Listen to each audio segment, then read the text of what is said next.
Gente, bom dia para todos. Bom, eu sou Inês, eu vim aqui tentar falar um pouco sobre a questão do currículo integrado, né, na perspectiva da educação ambiental. Eu quero agradecer o convite, a indicação que a Alzinha fez e o convite que eu recebi, ainda um pouco insegura com relação à contribuição que eu posso trazer a esse debate, né, um pouco porque a minha compreensão, enfim, como estudiosa do currículo, da própria questão curricular e da questão educacional, que a Luciene tocou um pouco, é bastante diferente, né, do que pareceu ter sido expressado, né, pelo nosso subsecretário, e um pouco diferente ainda da perspectiva dos gestores, de um modo geral, que de certa forma o Zé Vicente representa. Então, em função disso, eu vou começar pedindo desculpas por eventuais maus tratos às políticas públicas atuais do Brasil que eu possa fazer ao longo da minha fala, né? Mas eu sou professora, eu não sou gestora, né? Zé Vicente mora em Brasília, não mora no Rio, não sabe muito bem o que a gente passa aqui com a atual política educacional.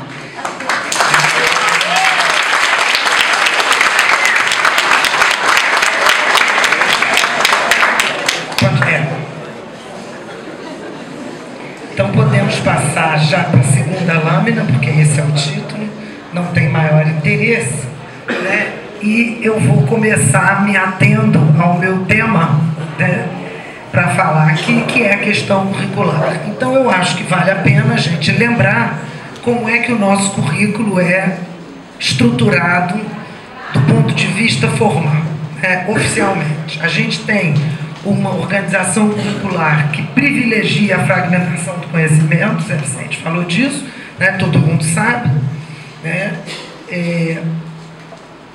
A perspectiva desta organização curricular é uma perspectiva cientificista, né? Sobre a qual eu vou falar um pouco mais na frente, né? De estruturação. É tudo pensado tecnicamente, é tudo pensado disciplinarmente, né? Isso tem uma razão, isso não é um acaso, né? Na nossa organização curricular, eu insisto, eu estou falando da organização oficial, depois a gente vai pensar o que se passa na realidade, que a gente que é professor sabe que nada é bem assim, né? Mas é uma organização que dificulta o diálogo entre as experiências vividas pelos sujeitos que estão na escola, professores, alunos e demais membros da comunidade escolar, né, entre os saberes que os alunos e os professores levam para as escolas, né, e os conteúdos formais de ensino. Esse diálogo é um diálogo que acontece, né, ao contrário do que pensam alguns que dizem que a gente precisa levar isso para dentro da escola, não precisa estar lá, mas a organização curricular hegemônica nos pede para desconsiderar, porque tem um currículo para cumprir, né? Então, não importa que os alunos estejam em polvorosa, já que a gente está num colóquio de educação ambiental, porque estourou uma tubulação de alguma coisa na esquina e ou o cheiro está insuportável, ou pegou fogo na Reduc, por exemplo, também pode, né? Os alunos estão em polvorosa com isso, mas aquela aula era para ser sobre sei lá o quê, e se a gente não fizer, tem logo um gestor da Secretaria de Educação para dizer que nós estamos fazendo errado. Então esse é um problema que eu acho que é importante e que a gente vai ter que falar sobre ele daqui a pouco, né? Então, tentando diagnosticar um pouco os problemas, né? A ideia é pensar a questão curricular na perspectiva da compreensão da tessitura do conhecimento em rede, né? Vou falar sobre isso. A segunda questão é pensar os conteúdos como meios e não como finalidade. Esse, para mim, parece ser um ponto absolutamente fundamental na questão curricular. A gente aprendeu, por uma série de razões, inclusive de política pública na área de educação, que importante é o sujeito aprender a repetir aquilo, o que ele faz com aquilo ou não faz, não tem a menor relevância. Os conteúdos são tratados como finalidade em si e não como um meio para que a pessoa interaja com o mundo. Capacitar, melhorar, potencializar uma melhor interação com o mundo. Então essa é uma questão central sobre a qual a gente tem que falar. A terceira, para mim, é a boa notícia, e não se trata só de criatividade, que é uma palavra que me aborrece um pouco, e eu vou dizer imediatamente por quê. Né? O que tem nas escolas para além das normas? Então a gente tem um diagnóstico do que é a nossa estrutura, que é desfavorável, e no entanto, os professores, não porque são criativos apenas, mas porque são sérios, são dedicados, são interessados, são curiosos, querem a aprendizagem dos seus alunos, superam as dificuldades impostas pelas normas de muitas maneiras diferentes, fazendo um trabalho de integração curricular para além das disciplinas, na direção, e evidentemente há uma pluralidade de interesses e de modos de agir que fazem com que diferentes professores produzam escolas diferentes no cotidiano. Né? Eu acho, a minha implicância com a palavra criatividade absolutamente não é com a criatividade, é com uma gestão completamente desinteressada do que acontece nas escolas. Diz que agora eu tenho que ser criativo em vez de criar condições para eu trabalhar.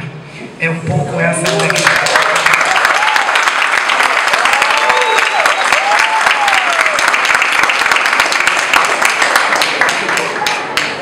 Então vamos ao que nos interessa com relação à organização curricular. Não, gente, é sério, eu imaginei que vocês fossem estar mais próximos do que eu digo, do que disse o subsecretário, porque eu sei do que eu estou falando, eu estou lá, né? E ele não está. Mas enfim, independentemente das dificuldades, a gente precisa pensar sempre na direção das soluções possíveis, né, da sustentabilidade possível, né, em todos os campos, não só do ponto de vista ecológico. Né? Então, o que acontece com a nossa organização curricular, tecnicista, disciplinarista, cientificista? Né?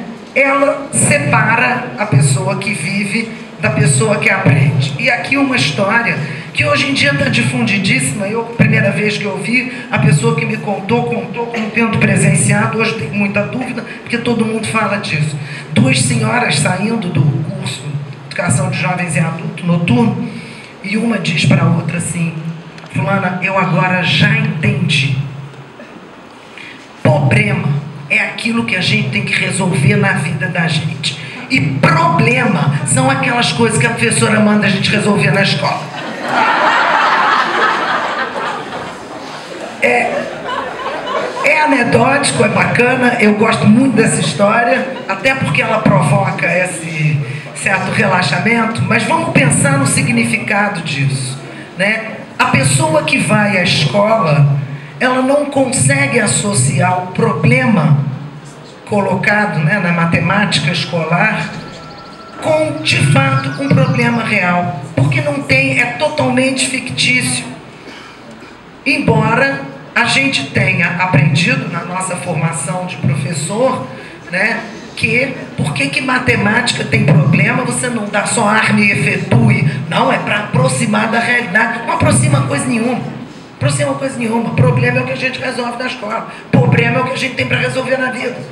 Né? Então, existe nessa estrutura curricular e na forma como são propostas as abordagens privilegiadas dos conteúdos escolares que os separam da vida totalmente. Né? Eu fui professora primária há muitos anos e eu tinha uma turma de matemática de quinto ano, né? Quarta série na época, que tinha que aprender a multiplicar e dividir fração. E eu descobri que as crianças não sabiam nem somar a fração, a maioria. Então, como é que eu vou ensinar a criança a multiplicar a fração se ela não sabe somar a fração? Entrei na sala de aula e disse às crianças: por favor, peguem um dicionário. As crianças olharam para mim e disseram: mas tia, essa aula é de matemática, dicionário é da aula de português. As crianças tinham 10 anos e já sabiam que dicionário é uma coisa da aula de português. Mas como assim? Eu falei: não. As palavras da língua portuguesa também são usadas na matemática. Vocês vão abrir o dicionário na palavra fração para a gente começar a reestudar a fração. né? Então, essa questão dos conteúdos, ela é uma questão muito importante, né? E a outra questão, e aqui já pensando mais na direção da possibilidade de relação dos conteúdos com a vida, né, é a questão do significado dos conteúdos.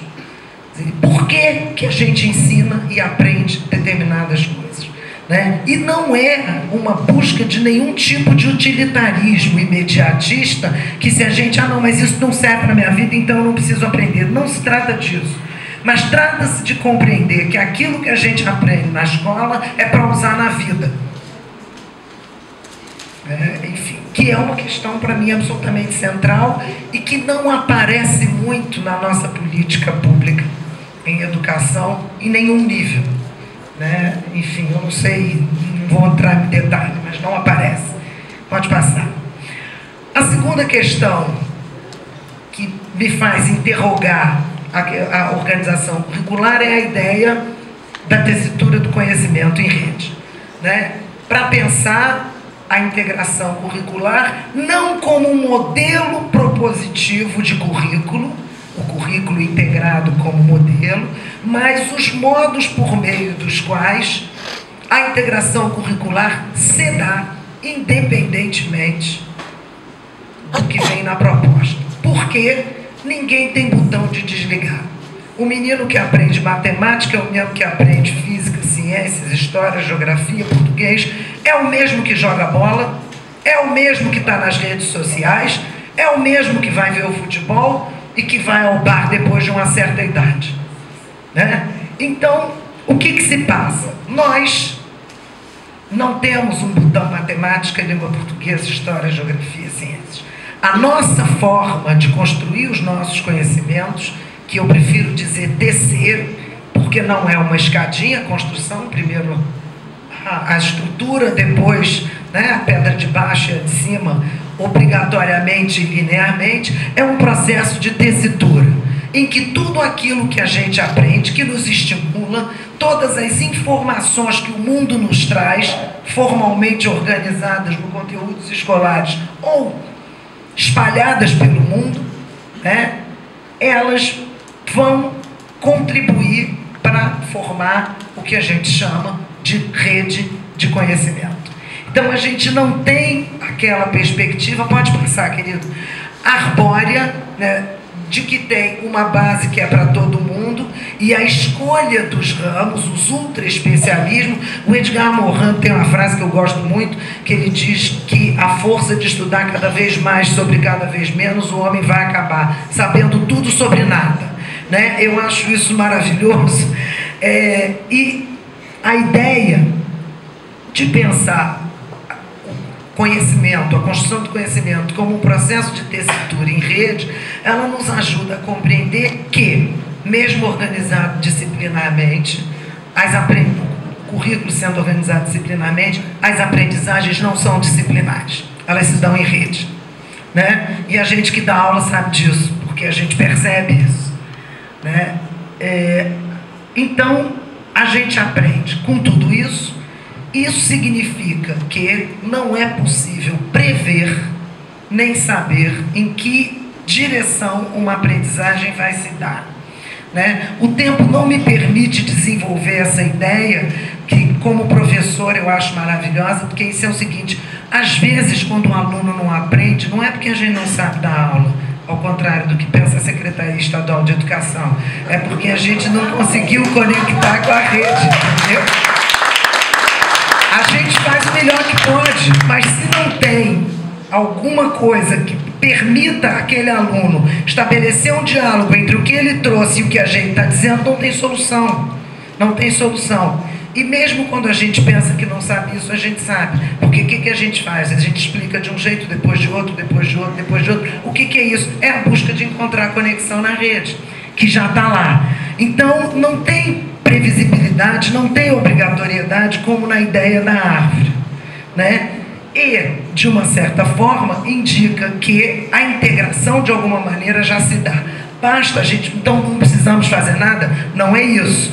É apenas uma questão de reconhecer como disse muito bem a Luciene, o que é a realidade para poder pensar uma intervenção realista e não uma coisa idealizada, né, de aplicação de uma suposta teoria, de um suposto projeto que é maravilhoso sobre uma realidade na qual ele nem sempre vai poder se encaixar. Pode passar, querido. Não, esse pula. Né? Então, voltando à questão da fragmentação e ao que a inspira. Então, tem a ideia da árvore, o básico que é para todo mundo, e a ramificação, quem vai para um ramo não vai para outro. Né? Se eu sou professora de matemática, eu não posso usar o dicionário, né? Que foi o que me disseram as crianças naquele momento. Né? Tem uma outra questão, que é a ideia de que a teoria é mais saber do que a prática.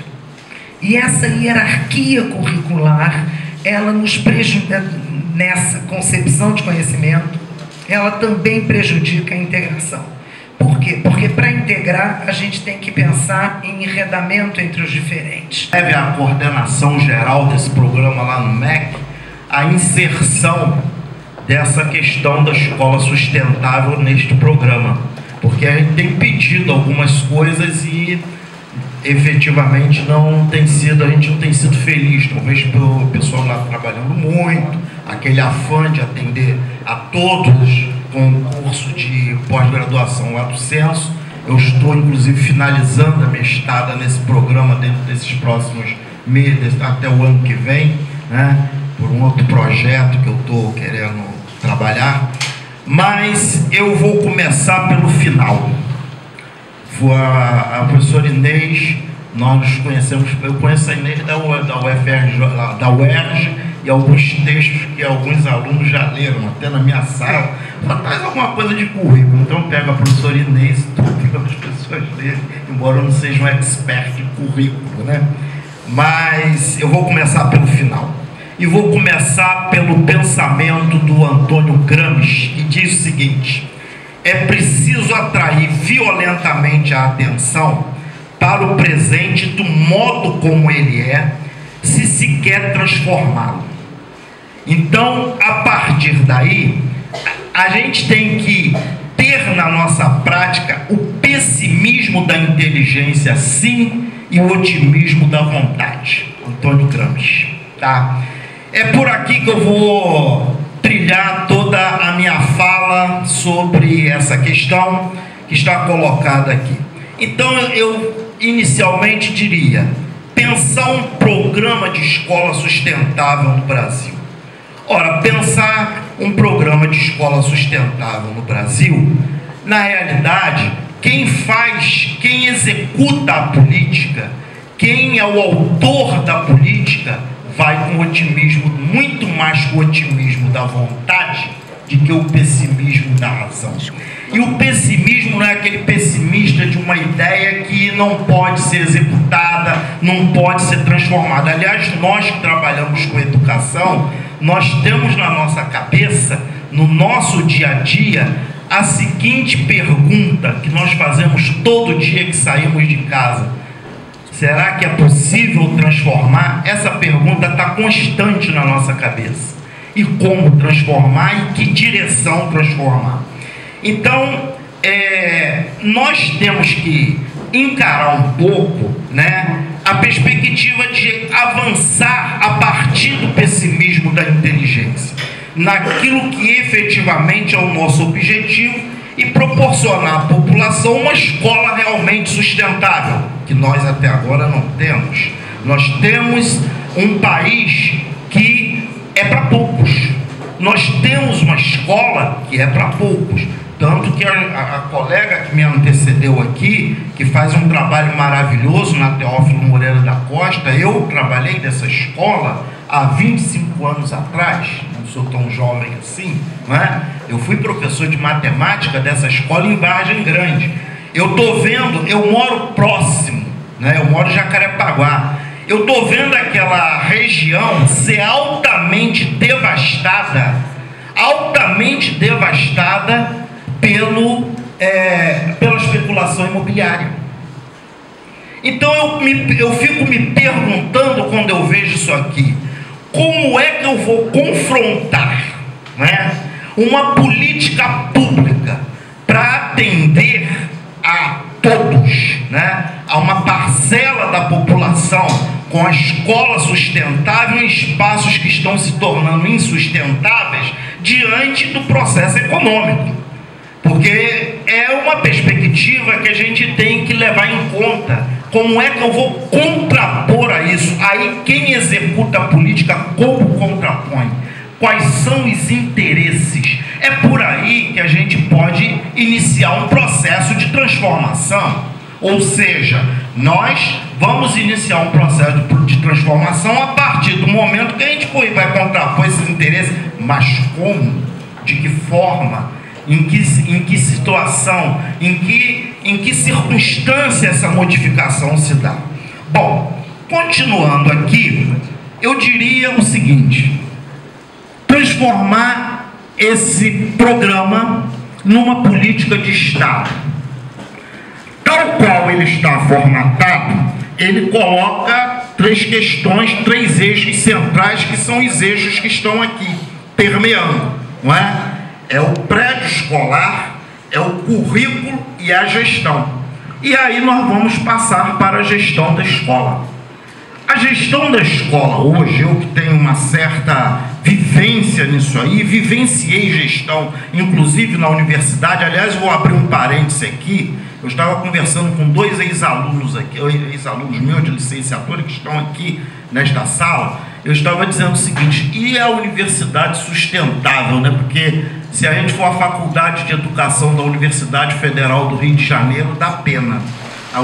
Aquela Faculdade de Educação está praticamente em ruínas. Tá? A UERJ eu estive lá numa banca, ainda está um pouco melhor que nós, um pouco, não é? Mas mesmo assim as condições efetivas de trabalho são péssimas. As condições de trabalho são péssimas, não é? Abaixo da crítica. Bom, mas vamos para o foco da escola sustentável, que é infanto-juvenil, entendeu? O público-alvo inicialmente é o infanto-juvenil. Então, vamos lá. A gente está na escola básica.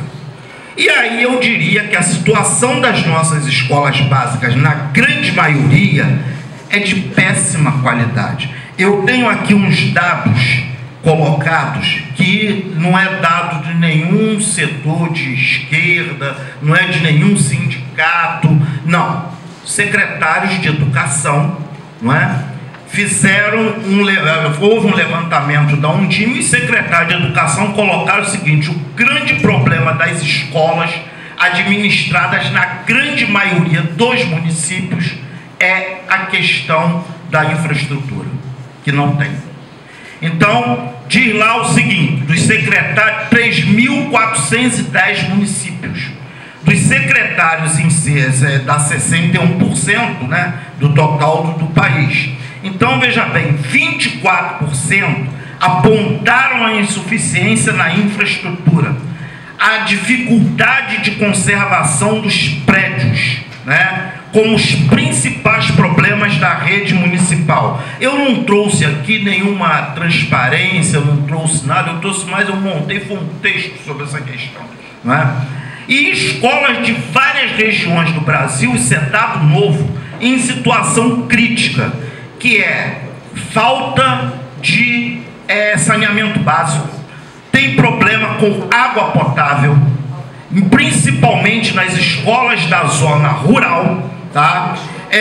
As escolas com a céu aberto, a luz, né? Sem impedir a instalação elétrica. Eu estou aqui com uma engenheira que pode muito bem me dizer isso.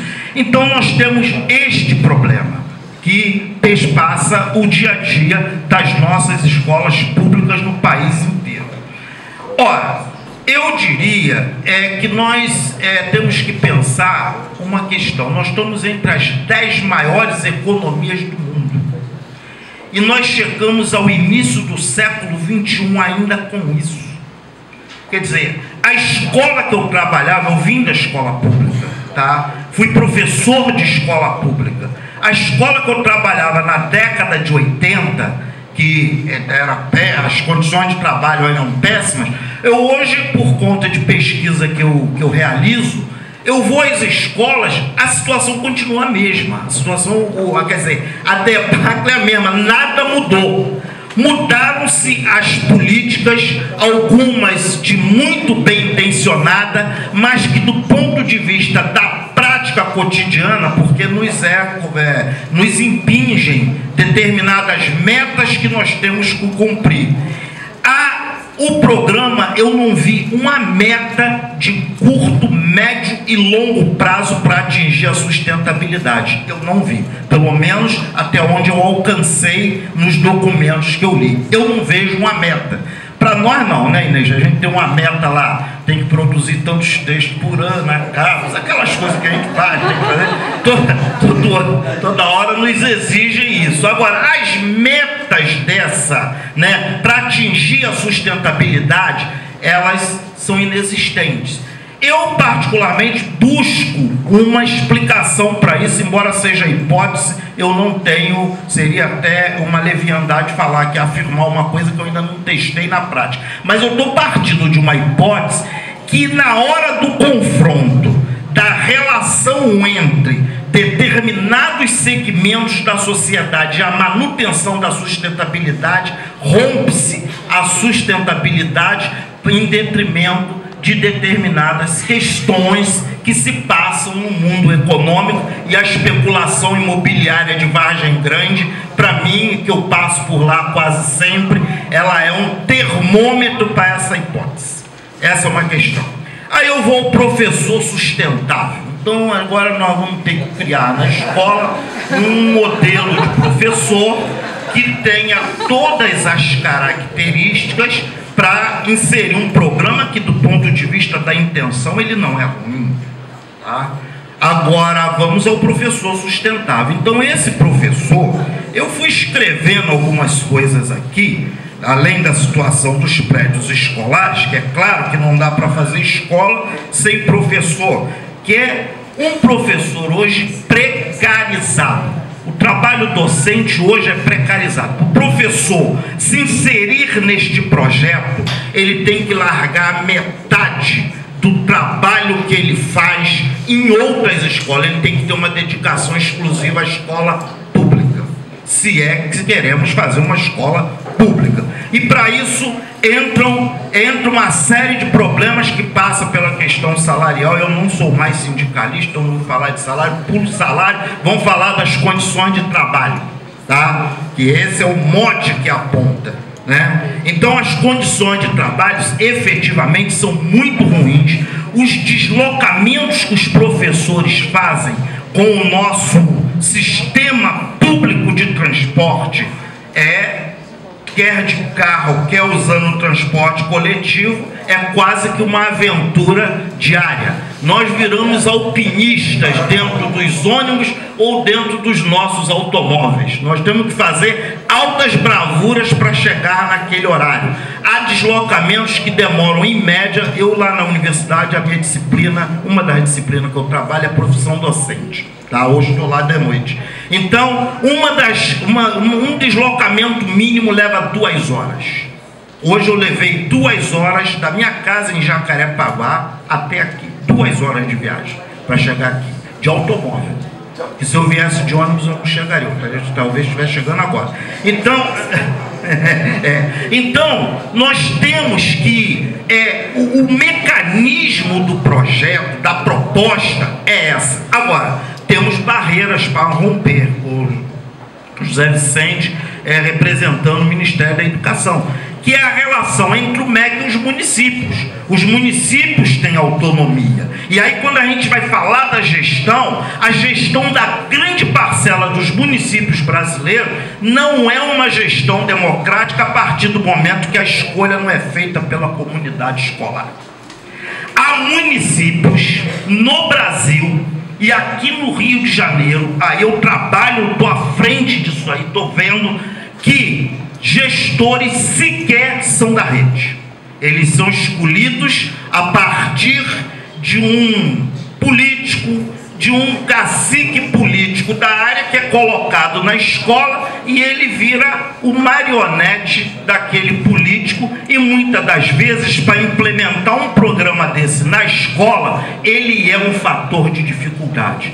Eu estava uma vez conversando no MEC, numa reunião, dizendo o seguinte, vai ser muito difícil a gente fazer a formação desses diretores que não são da rede, nem pensar, mas mesmo os da rede, porque eles não ficam na gestão para depois dar para ter o resultado dentro da escola, que a gente forma e ele no outro dia ele sai da escola para ocupar um outro cargo ou sai para uma outra coisa e a escola fica à mercê. Então, enquanto não houver, né, quer dizer, o município tem a autonomia, enquanto não quebrar esta relação, pois não, faltam 5 minutos, enquanto não houver a quebra dessa relação, é muito difícil a continuidade de uma política dessa. Aí eu estou no pessimismo da razão. Agora, nós temos condições de melhorar isso? Temos condições, até o programa, tá? Não vou jogar o programa fora, no lixo,